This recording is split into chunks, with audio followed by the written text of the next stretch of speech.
तो हेलो दोस्तों, मैं बदल देसवाल गीता क्लास में आप सभी का स्वागत करता हूं। दोस्तों, जैसे आपको पता है कि हमारे एग्ज़ाम होने वाले हैं, उन सभी के लिए हम अपने ये प्रैक्टिस कर रहे हैं। ये हमारी सीरीज चली हुई है। आपका कोई भी एग्ज़ाम हो, आपको बार बार बताने की ज़रूरत नहीं है। आपका कोई भी एग्ज़ाम हो, पर वनडे एग्ज़ाम होना चाहिए जिसमें आपका बेसिक मैथ पूछा जाता है। एसएससी जीडी हो, एसएससी एमटीएस हो, या आप किसी भी स्टेट की आपका पुलिस का एग्ज़ाम हो, आप यूपी पुलिस की तैयारी कर रहे हो, आप दिल्ली पुलिस की तैयारी कर रहे हो, आप बिहार पुलिस की तैयारी कर रहे हो, आप बिहार टीचर की, जहाँ भी आपसे मैथ पूछा जाता है, या आप देखो नई वैकेंसी आने वाली है super TET, UP TET, super TET में भी आपसे मैथ पूछा जाता है, तो उसकी भी आप तैयारी इससे कर सकते हो। आप कंप्लीट तैयारी आप वनडे एग्ज़ाम की इससे कर सकते हो। ठीक है, तो हमारा चैप्टर चला हुआ है साधारण ब्याज, सिंपल इंटरेस्ट। ठीक है, तो उसी के मैं क्वेश्चन करा रहा हूँ और क्वेश्चन बिल्कुल आसान तरीके से मैं आपको बता रहा हूँ, तो आप अपना रिवीजन लगातार करते रहिए। तो देखते हैं आज के क्वेश्चन क्या है। क्वेश्चन नंबर हमारा 12 है। ए ने 1200 रुपये बी को तथा 1000 रुपये सी को ब्याज के एक निश्चित दर पर 3 वर्ष के लिए उधार दिए।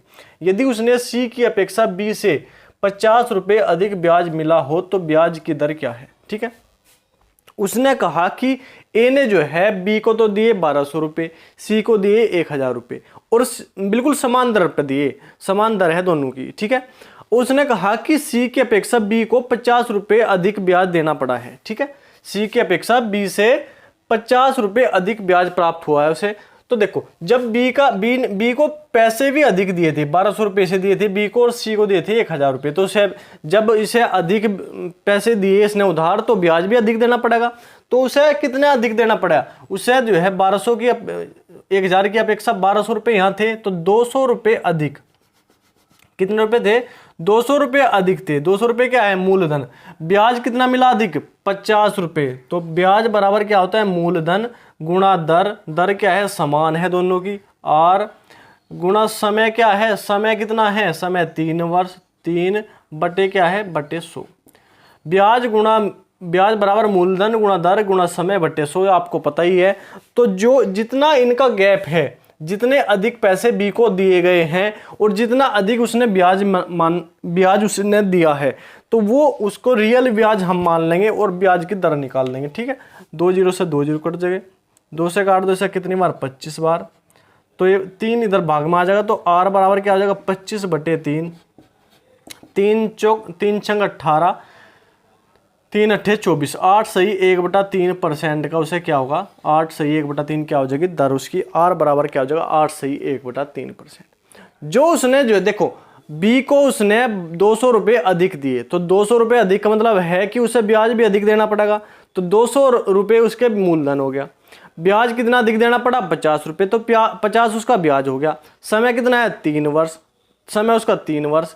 आर हमें निकालना है बटे 100। सिंपल, जो भी उसने वृद्धि करी वही हम इस सूत्र में रख देंगे और निकाल देंगे। हमारी दर आ जाएगी 8 सही 1/3%। ठीक है, उसके बाद क्वेश्चन नंबर 13 है। 500 रुपए के 2 वर्ष के 2 बैंकों के ब्याजों का अंतर 2.50 रुपए है। उनकी दरों का अंतर क्या है? बिल्कुल सीधा आपको सिंपल एक ब्याज का सूत्र लगाना है। देखो, 500 रुपये का ब्याज है। ठीक है, उन्होंने कहा कि ब्याज का अंतर कितना है? 2.50 रुपये। ठीक है, ब्याज बराबर क्या? तो ब्याज बराबर मूलधन कितना है? 500 मूलधन गुणा दर। उसने कहा कि दरों का अंतर, दर R1 माइनस R2, अंतर बोला। समय कितना है? 2 वर्ष। 2 बटे कितना? 100। 2 जीरो से 2 जीरो काट दो। यहाँ पे क्या है? दशमलव हटाओगे तो 100 नीचे आ जाएगा। 1 जीरो से 1 जीरो।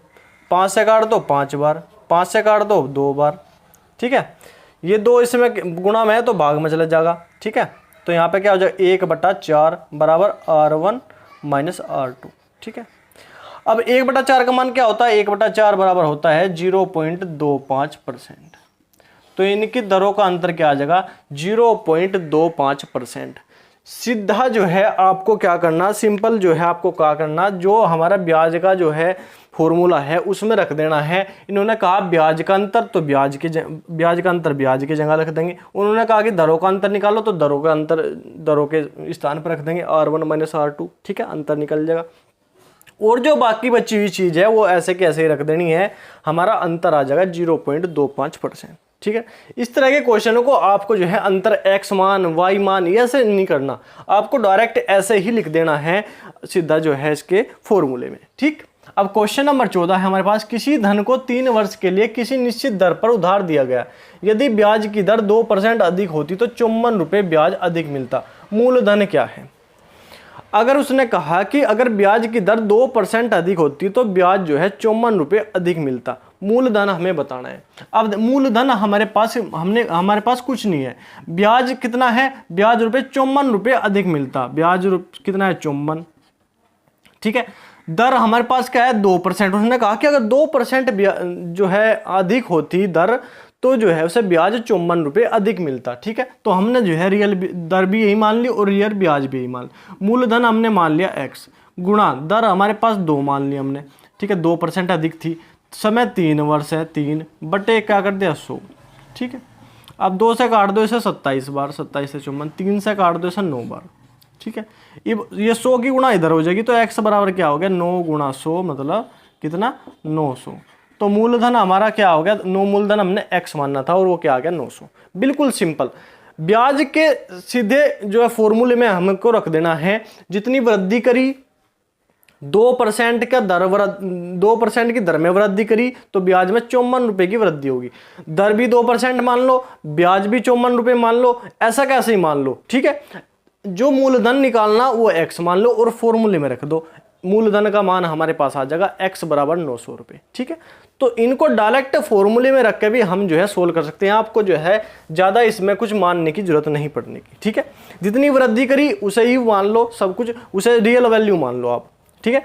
ब्याज में 50 रुपये की वृद्धि तो ब्याज जो है ब्याज में 50 रुपये की वृद्धि तो रियल ब्याज जो है 85 रुपये मान लो। दर में 2% की वृद्धि तो रियल दर जो है 2% मान लो, ठीक है। मूलधन हमें दिया नहीं गया है तो x मान लो, समय हमें दिया गया है 3 वर्ष तो 3 मान लो, फॉर्मूले में रख दो, हमारा जो है बिल्कुल सही सटीक आंसर आ जाएगा, ठीक है। तो ये था आज ये क्वेश्चन इस तरह के क्वेश्चन बहुत ज़्यादा पूछे जाते हैं क्योंकि इनमें जो है समय लगता है, लेकिन जिस तरीके से मैंने आपको बताया इस तरीके से समय नहीं लगने का। अगर आपको समझ में नहीं आ रहा तो आप वीडियो को एक बार और देख लो, आपके जो है बिल्कुल अच्छे से समझ आ जाएगा, ठीक है। और इस तरह के क्वेश्चन इंपॉर्टेंट है, ठीक है। तो ठीक है, आज के लिए इतना ही, कल मिलते हैं नेक्स्ट वीडियो में और अच्छे सवालों के साथ। ठीक है, आज के लिए इतना ही, धन्यवाद, जय हिंद।